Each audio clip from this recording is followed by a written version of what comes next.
Olá, eu sou a Luciane Quedo e hoje nós falaremos sobre aposentadoria. Sabe aquele dia em que não vai mais ser preciso trocar a sua força de trabalho por dinheiro? Aquele dia em que o básico, ali o necessário, o suficiente para manter a sua vida, ele será suprido de forma passiva, sem ter ali a contrapartida do trabalho? É esse dia, tão sonhada independência financeira. Antes nós imaginávamos a aposentadoria como aquela fase, daqueles velhinhos na praça jogando dominó, mas hoje a gente já não enxerga mais assim. Pode ser uma fase em que a gente continue realmente ainda ativos economicamente, contribuindo para a sociedade, mas o ponto é estarmos preparados para que nós não sejamos obrigados a trabalhar, ou pior que isso, depender da caridade dos nossos filhos, dos nossos parentes, ou pior, do governo. Você sabia que somente 1%, e é isso mesmo, você ouviu certo, 1% da população consegue manter o mesmo padrão de vida depois que para de trabalhar? Tem uma pesquisa muito interessante, que é o raio-x do investidor, que é feito pela Ambima, que comprova aí que a maioria das pessoas não se preocupa com a aposentadoria, não se planeja para isso e que, quando perguntadas, dizem não saber como viverão nesse período. Eu sei que é muito difícil, quando a gente é jovem, pensar no eu do futuro. Porque quando a gente está ali na casa dos 20, dos 30 anos, é difícil imaginar que um dia a gente envelhecerá. Mas eu digo para vocês, a gente envelhece e é assim, num piscar de olhos. Quando a gente chega na casa dos 40 anos, esse dia começa a ficar mais próximo, a gente consegue ter essa noção espacial. Puxa, tá chegando o dia, já tô completando ali uma longa jornada. Eu acabei de completar, gente, 26 anos de carteira assinada. E pela nova reforma trabalhista, pela nova legislação, eu terei que trabalhar até os 62. Então eu ainda tenho uma longa jornada pela frente. Lembram que pela nova reforma, mulher se aposenta aos 62 e o homem aos 65.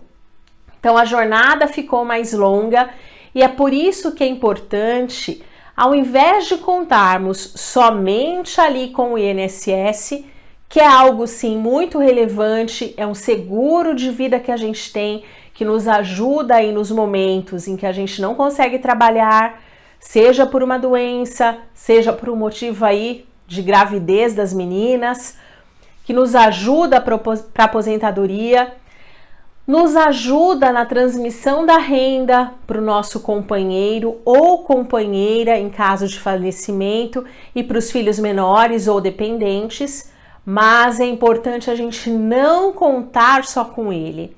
É importante que haja também aí um esforço próprio, um esforço nosso para que a gente consiga complementar essa renda e viver com dignidade essa fase tão importante.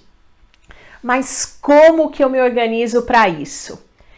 É muito importante que a gente consiga dividir os objetivos de curto prazo, de médio prazo e de longo prazo.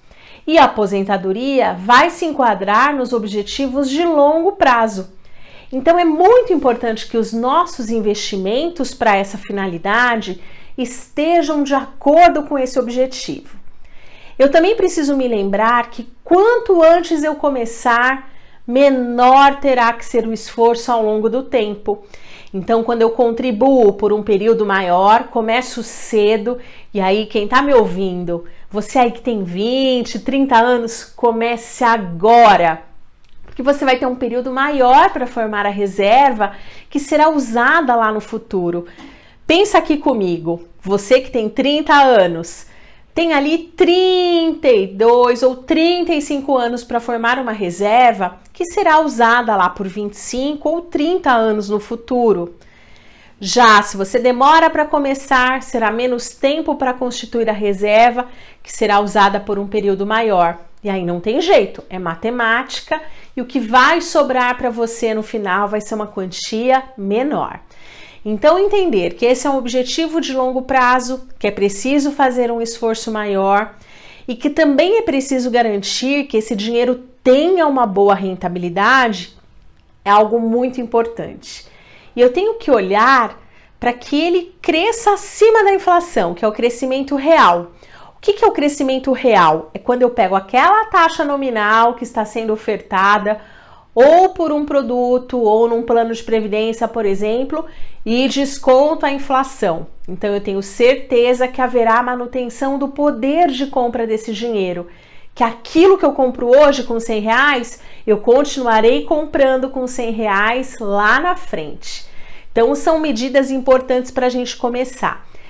E quais são os investimentos interessantes quando eu falo aí de aposentadoria, de independência financeira? São ativos importantes e interessantes aqueles que geram renda passiva, ou seja, aquela renda quando eu não estou trabalhando, quando eu faço meu dinheiro trabalhar por mim. E não é legal saber que eu não preciso só trocar, né, a minha mão de obra por dinheiro, que o dinheiro também pode trabalhar por mim? Mas quais são esses ativos? Por exemplo, nós temos os fundos de previdência e hoje nós temos uma diversidade grande de fundos, sejam para perfis mais conservadores, seja para perfis mais agressivos, mas é sempre importante que ele esteja alinhado aí com o seu perfil de investidor, combinado? Eu não posso ter um investimento que tire o meu sono, que faça o meu coração fazer tum-tum mais rápido ou que me dê ali borboletas no estômago. Então eu tenho que conseguir colocar a cabeça no travesseiro e dormir em paz. Fechado? Quando eu falo dos fundos de previdência, eu vou ter o PGBL, que para quem trabalha, gente, com carteira assinada, CLT, e faz ali o ajuste com o leão, acerto de contas com o leão do imposto de renda de forma completa, você consegue abater até 12% da sua renda quando você investe nesse tipo de produto. Ah, mas eu não faço, eu não tenho esse olhar, né, para essa contribuição aí que eu declaro de forma completa. Bom, então se a gente está falando de alguém ou do seu companheiro ou companheira que tem uma renda como autônomo, existe também o VGBL, que é um outro tipo aí de previdência, mas que te ajuda a conseguir o mesmo objetivo. Os fundos de previdência, eles têm benefícios tributários, então você paga menos imposto de renda quando você investe nesse tipo de produto. Então existe aí um incentivo por parte do governo para que você também programe a sua aposentadoria. E o governo nos incentiva como? Fazendo com que a gente pague menos imposto no final do ano. Então é muito importante, é muito interessante a gente olhar isso. Hoje também, ainda hoje, esses recursos eles ficam fora do inventário em caso de falecimento. Eu posso escolher para quem vai esse recurso na minha ausência. E é um recurso que ele é blindado, ele é protegido e eu consigo ali ter uma destinação bastante adequada para ele. Outro tipo de ativo bastante interessante são as NTNs séries B, que é o Tesouro IPCA+, ou seja, um título do Tesouro que vai te garantir a inflação mais uma taxa de juros. Então, se esse assunto ainda não tinha te chamado a atenção, hoje é o dia de pensar aí no seu eu do futuro e garantir uma vida melhor para você. Até breve!